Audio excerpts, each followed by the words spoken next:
오늘 말씀 좀 특별한 말씀인 것 같아요. 하나님께서 이제 모세가 죽을 때가 되었다라고 말씀을 하십니다. 그래서 모세를 아바림 산에 올라가서 저 요단강 건너편에 있는 가나안 땅을 다 한번 보라고 말씀을 하십니다. 요 아바림 산은 지난번에 말씀드렸던 비스가 산이라고 똑같은 산이에요. 그 산 중에 이제 어떤 언덕 그거를 말씀을 하시는 건데요. 지금은 모세와 이스라엘 백성이 요단강 바로 건너편 시딤이라고 하는 요 벌판에서 요단강을 건너갈 준비를 하고 있는 중입니다. 이제 요단강만 건너가면 가나안 땅에 들어가는 거예요. 그런데 하나님께서는 이 모세가 가나안 땅에 들어갈 수 없다라고 말씀을 하셨죠. 그걸 다시 한번 상기시키면서 가나안 땅에 못 들어가는 대신 요 아바림 산 위에 비스가 산 위에 올라가서 저 건너편에 보이는 요단강을 가나안 땅을 한번 쫙 다 보게 하셨어요. 지금도요 성지 순례를 가면 거기에 꼭 거의 대부분 들리는 곳 중에 한 곳인데요. 전망이 정말 좋아요. 사방에 쫙 이렇게 보이게 되는데 특별히 가나안 땅을 남쪽에서 북쪽까지 한 번은 쫙 볼 수 있는 너무너무 좋은 그런 위치거든요. 거기에서 모세가 한번 다 볼 수 있게 하시고 문제는 모세가 이제 지금 죽는 건 아니지만 나중에 여기서 죽어가지고 이제 이 아바림산 골짜기 어느 곳에 묻히게 되는데요. 모세는 이걸 아주 담담하게 받아들입니다. 담담하게 받아들여요. 그러나 사실 모세도 가나안 땅에 들어가고 싶잖아요. 그죠? 그래서 신명기 3장에 보면 요때 이야기를 모세가 이야기를 하는 부분이 나오는데 거기서는 하나님께 자기도 가나안 땅에 좀 들어가게 해달라고 말씀을 요청을 해요. 그런데 하나님은 그거는 거절하셨습니다. 왜요?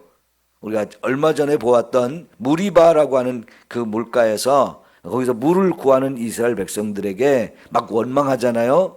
그때 하나님께서는 반석에서 서가지고 명령을 하면 물이 나올 거라고 그랬는데 모세가 백성들이 막 원망하고 그런 거를 참지 못하고 화가 나서 손에 들고 있던 지팡이로 반석에 쳤죠.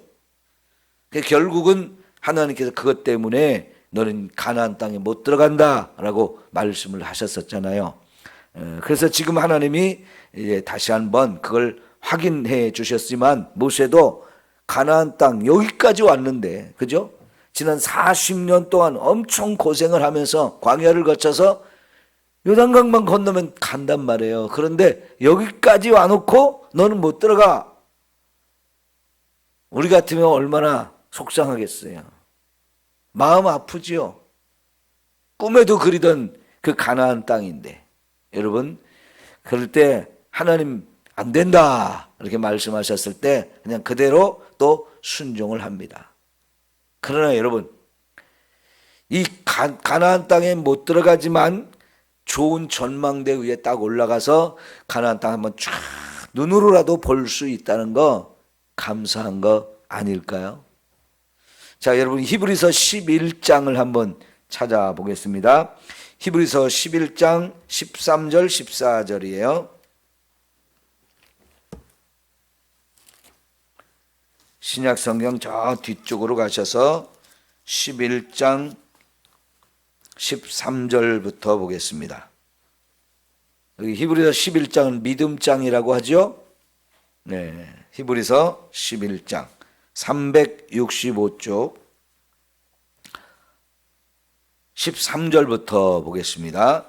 이 사람들은 다 믿음을 따라 죽었으며 약속을 받지 못하였으되 그것들을 멀리서 보고 환영하며 또 땅에서는 외국인과 나그네임을 증언하였으니 그들이 이같이 말하는 것은 자기들이 본향 찾는 자임을 나타냄이라. 그들이 나온 바 본향을 생각하였더라면 돌아갈 기회가 있었으려니와 그들이 이제는 더 나은 본향을 사모하니 곧 하늘에 있는 것이라. 이러므로 하나님이 그들의 하나님이라 일컬음 받으심을 부끄러워하지 아니하시고 그들을 위하여 한 성을 예비하셨느니라. 아멘. 여러분, 아브라함 때부터 믿음으로 산 우리 선조들의 이야기 중에 하나예요. 아브라함이 갈대아 우르라고 하는 고향을 떠나서 하나님이 말씀하신 가나안 땅까지 왔죠. 그럴 때 아브라함이요, 자기 고향 왜 그립지 않았겠어요? 다른 나라 가서 타국 땅에서 나그네로 살고 있는데 하나님이 거기서 땅을 주시겠다고 하셨지만은 아직은 아브라함이 사는 동안에 주시지는 않았어요.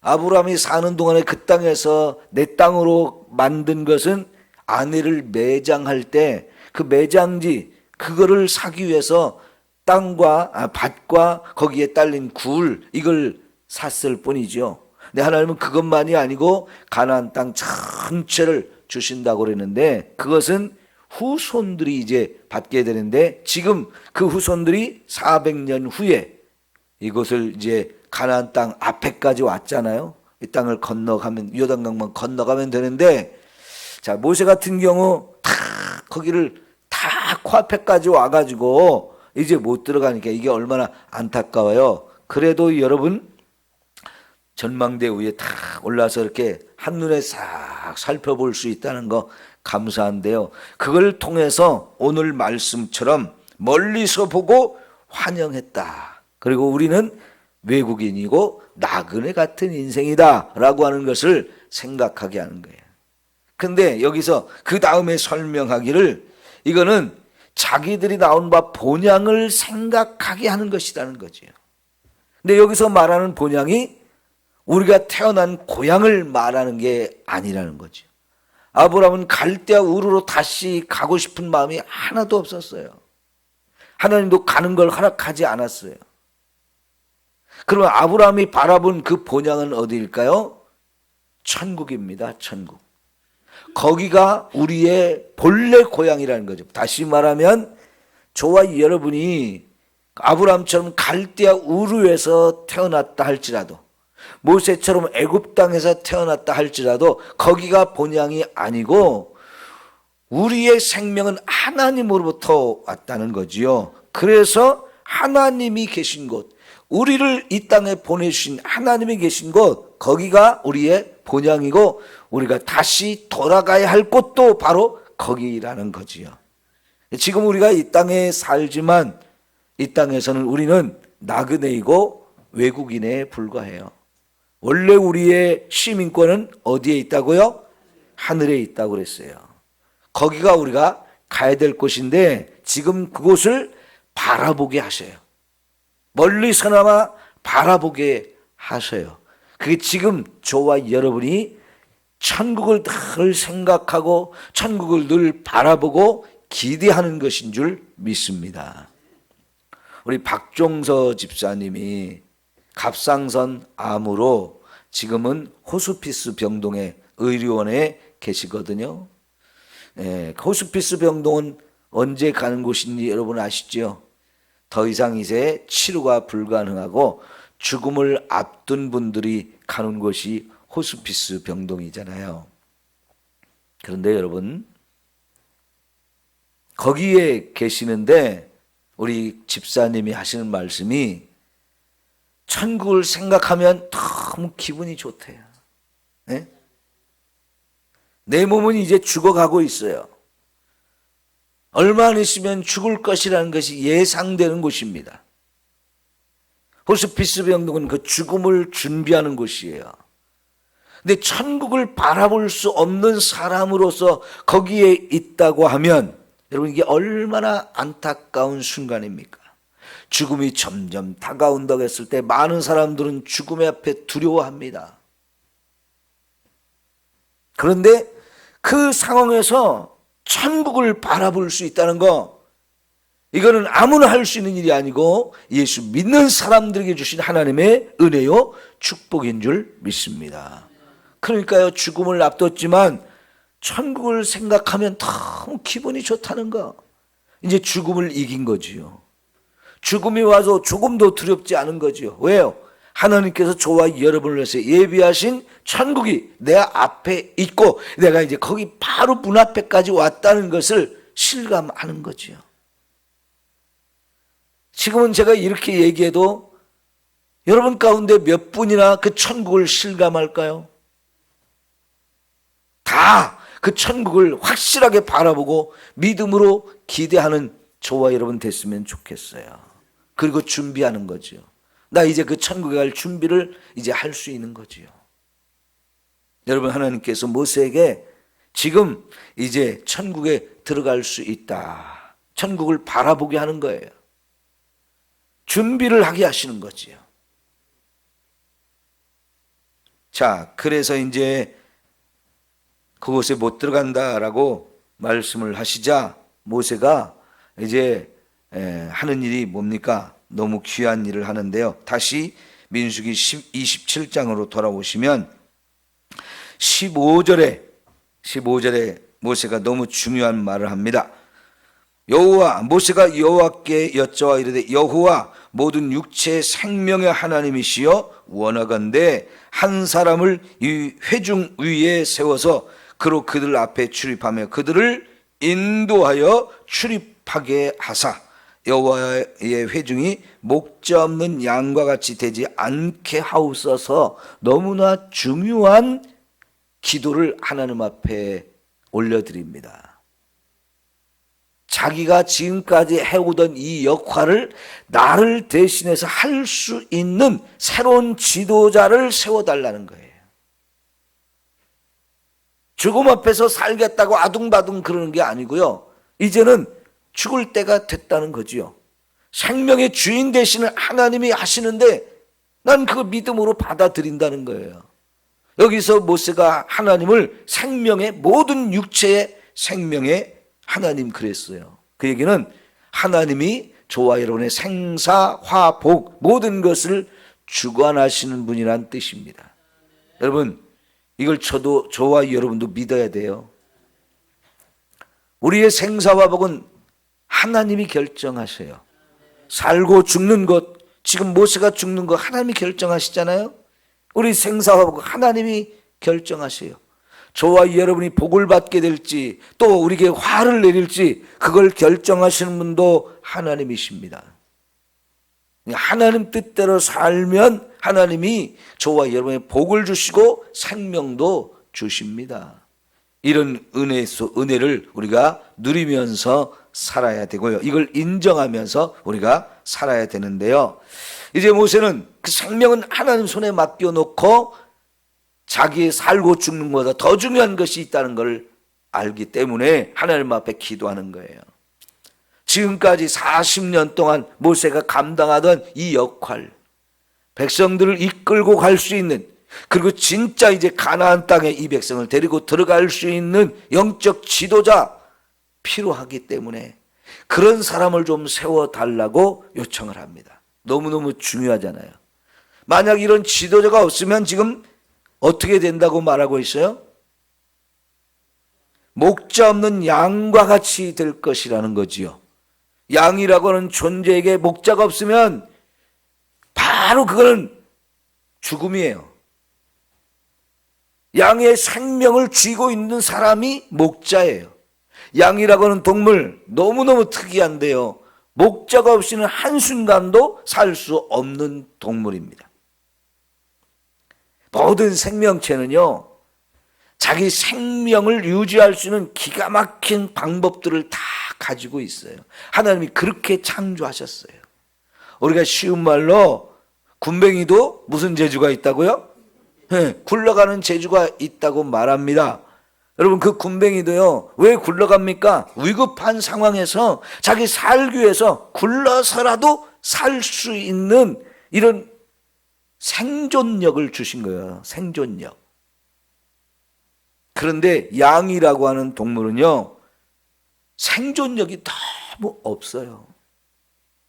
눈이 좋지 않아서 아주 근실합니다. 아주 가까운 것 외에는 보지 못합니다. 그러니까 풀이 어디 있는지, 물이 어디 있는지, 집이 어디 있는지 이걸 찾을 능력이 없는 거예요.